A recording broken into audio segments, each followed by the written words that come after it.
Hi అండి, ఎలా ఉన్నారు? ఆ శివయ్య దయ వల్ల అందరూ బాగుండాలని నేను కోరుకుంటున్నాను. ఇవాళ మనం మంచినీటి కుండను ఏ రోజు తీసుకురావాలి, తీసుకువచ్చిన కుండను ఏ దిక్కున పెట్టుకోవాలి, ప్లస్ కుండ మీద ఇంటూ మార్క్ వేసి ఎందుకు తీసుకురావాలో తెలుసుకుందాం రండి.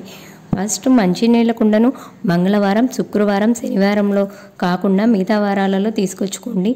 మరియు అమావాస్య, చవితి, అష్టమి, నవమి తిథులలో అసలు తీసుకురాకూడదండి, అంత శుభప్రదం కాదు. తీసుకువచ్చిన మట్టి కుండను చక్కగా ఇసుక పోసుకొని పెట్టుకోవడానికి ఏర్పాటు చేసుకోవాలండి. ఒకరోజు నైట్ అంతా కుండలో నీటిని నిల్వ ఉంచుకోవాలండి. తెల్లారి చక్క 2-3 టైమ్స్ శుభ్రంగా కడిగేసుకొని అందులో ఉన్న డస్ట్ అవన్నీ పూర్తిగా పోయేటట్టు కడిగేసుకోవాలండి. చక్కగా కడిగిన మంచినీటి కుండను వాస్తు శాస్త్ర ప్రకారం ఉత్తర దిశన పెట్టుకుంటే చాలా మంచిది. ఉత్తర దిక్కు అంటే వరుణ స్థానం కాబట్టి ఉత్తర దిక్కున పెట్టడం శ్రేష్టమండి. దిక్కులో నీళ్లతో నిండిన మట్టి కుండను ఇంట్లో ఉంచుకోవడం వల్ల లక్ష్మీదేవి ప్రసన్నమవుతుంది. ఈ ఉత్తర దిక్కులో పెట్టిన కుండలో ఎప్పుడు నీటిని నిల్వ ఉండేటట్టు చూసుకోండి. కుండ అనేది ఎప్పుడు ఖాళీగా ఉండకూడదండి, ముఖ్యంగా రాత్రిపూట అస్సలు ఖాళీగా ఉండకూడదు. చక్కగా ఎప్పుడు మంచినీళ్ళ కుండను నీటితో నిండుగా ఉంచేటట్టు చూసుకోండి.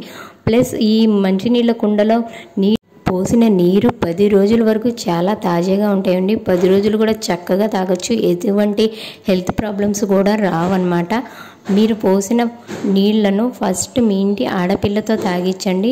చక్కగా కొత్త కుండ కొనేటప్పుడు కొనగానే కుండ మీద చాక్ పీస్తో ఇంటూ మార్క్ వేయండి. మీరు ఎక్కడి నుంచి అయితే కొనుక్కొస్తున్నారో అక్కడ కొనగానే కుండ మీద చాక్ పీస్తో ఇంటూ మార్క్ వేసి తీసుకొచ్చినట్లయితే అది అశుభానికి సంకేతం కాదు అని అండి, శుభప్రదానికి సంకేతం అండి. ప్లస్ కుండను ఎప్పుడు కూడా సింగిల్గా అంటే ఒక్క కుండ మాత్రమే తీసుకురాకూడదు, దాంతోపాటు చిన్న ప్రమిద లాంటిది ఏదైనా తీసుకురావాలండి. ఒకవేళ అక్కడ మీకు ఇంటూ మార్క్ వేయటం కుదరదు అనుకున్నప్పుడు మీరు ఇంటికి తీసుకువచ్చి గడప లోపలికి తీసుకువెళ్ళే ముందు బయటే ఉంచి చక్కగా చాక్ పీస్తో ఇంటూ మార్క్ వేసిన తర్వాత లోపలికి తీసుకువెళ్ళండి.